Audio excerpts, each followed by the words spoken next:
Hey everyone, welcome back to my channel. It's Matthew Varga here. Today's video we're going to talk about something that's really important when it comes to real estate investing or your personal finance, and that's your credit score and how to improve it. Unfortunately, I truly believe that our education system doesn't put a lot of importance on personal finance, teaching kids and teaching us about things like credit score, how to use it properly, how to use credit wisely, how to make sure you're keeping a good credit score, and why it's important to have a good credit score. This means we've probably made a couple of mistakes along the way and maybe our credit score isn't as good as it could be. So I'm going to teach you a couple of tips and tricks on how to improve your credit score and also give you a bit of a breakdown of what your credit score is made of, just so you have that for your knowledge. So you're probably asking, why does it even matter what my credit score is? Well, there's a couple of reasons why your credit score is extremely important. The first and most obvious is it's what helps you get approved when you're going for a mortgage, a car loan, any other kind of credit. Like if you have a good credit score, it's going to help you get an approval, which is extremely important. Second, having a good credit score is actually going to help you save money in the long run.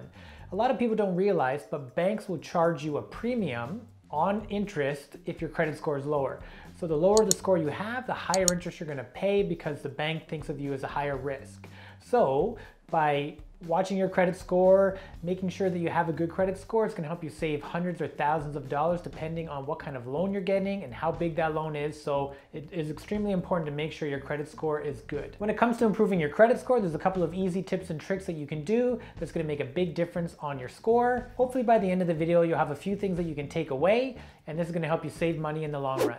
So the first thing that you're going to need to do is you're actually going to have to get a copy of your credit score so you can take a look at it and see where your standing is and what areas you might need to improve. There are quite a few online websites that you can go to that you can actually get free credit scores from. You can also go to Equifax or any of the other credit bureaus and actually request a free copy of your credit score. You can usually do this once or twice a year and they mail it out to you, so that's an option as well. So once you have your credit report, you're going to have to take a look at it and see what's bringing your score down. Usually it's one of the following. You don't have enough credit, you have late payments, you have collections, you have cards maxed out, or you have bankruptcy and foreclosure. So the most important thing to know is you really need to monitor and be on top of your payment history. So when you're looking at what makes up your credit score, payment history makes up 35% of your score. It is the biggest weighting of all. So you want to make sure that you're on top of all your payments. So this is the most important thing you can do to improve your score, is just making your payments on time, making sure that you're not late on payments, and making sure if you do have any late payments, you're cleaning those up. So here's some tips that you can use to improve this section of your credit score. One is always make your payments on time.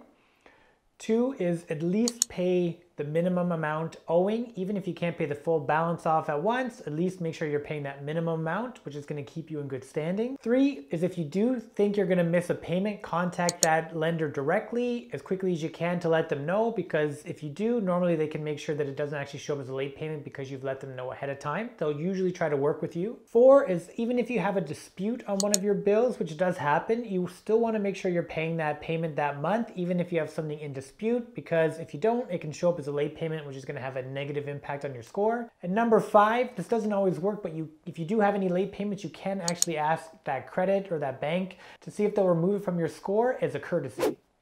The next section that makes up your credit score is credit utilization, which is really how much you owe, and that is 30% of your score.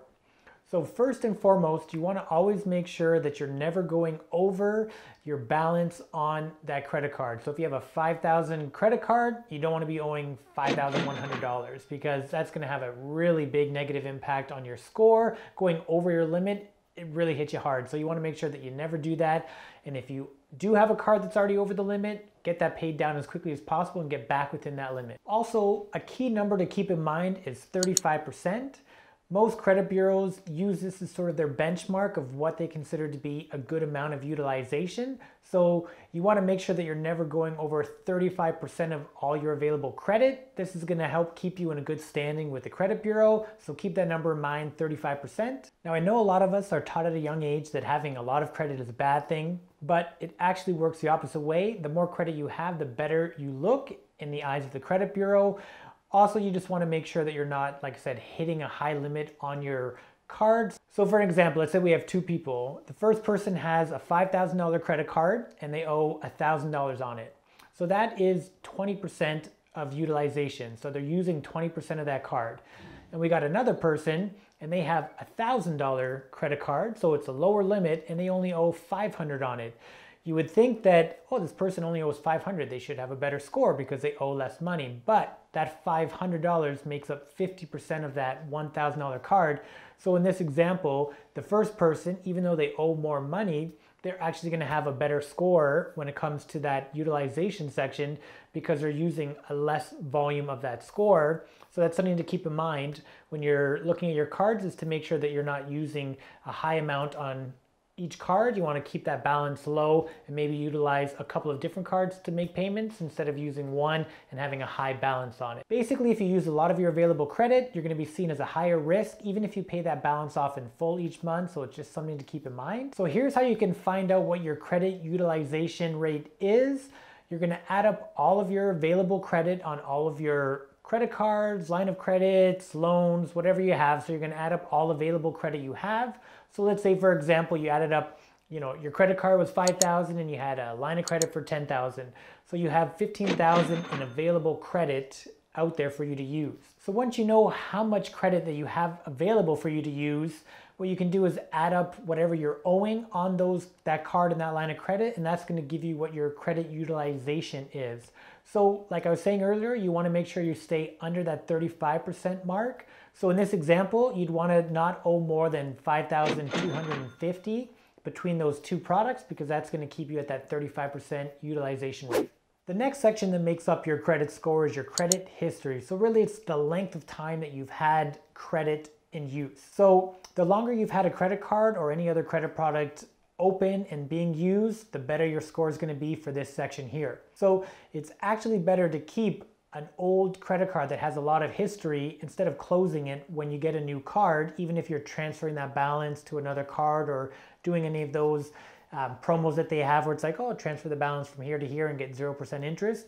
It's actually better for you to keep that old card open still, not to utilize it, but just maybe put it in a drawer, take it out once in a while, do a small purchase here and there just to keep the card active. But by keeping that credit card open and active, it's actually going to improve your score because you have a lot of history on there. So you want to make sure you're not closing old cards out, so you keep that history and keep your credit score strong. One important thing to keep in mind when you're looking at old cards and keeping them is just to make sure you don't have a fee on that card, because that might change your opinion. If you have a $200 or $300 credit card fee annually, maybe then you might not want to keep that card.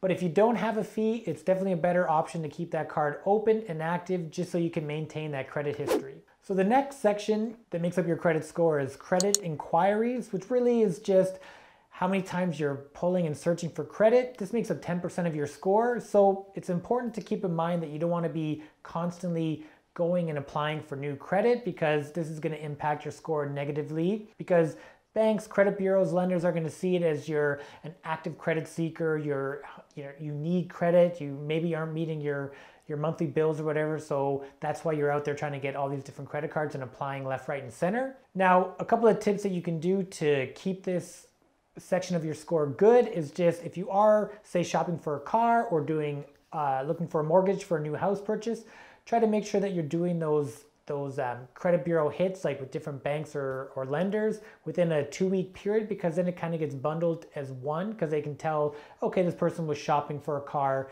that's why they had a couple of hits in this window. But if every month you're going and pulling your credit score and looking for a new thing, that's where you're going to get hit with a negative impact on your score. So you might have heard the term hard hit and soft hit when it comes to pulling your credit score. So a hard hit is a hit that's actually going to have that negative impact on your score. So a hard hit is typically when you're applying for a new credit card, applying for a loan, applying for a line of credit, and they're pulling your score to see if they're going to approve you on that loan. Whereas a soft hit doesn't actually have a negative impact on your score. Usually a soft hit is if you pull your own credit score to take a look, so you can pull your own score and it doesn't have a negative impact on your credit.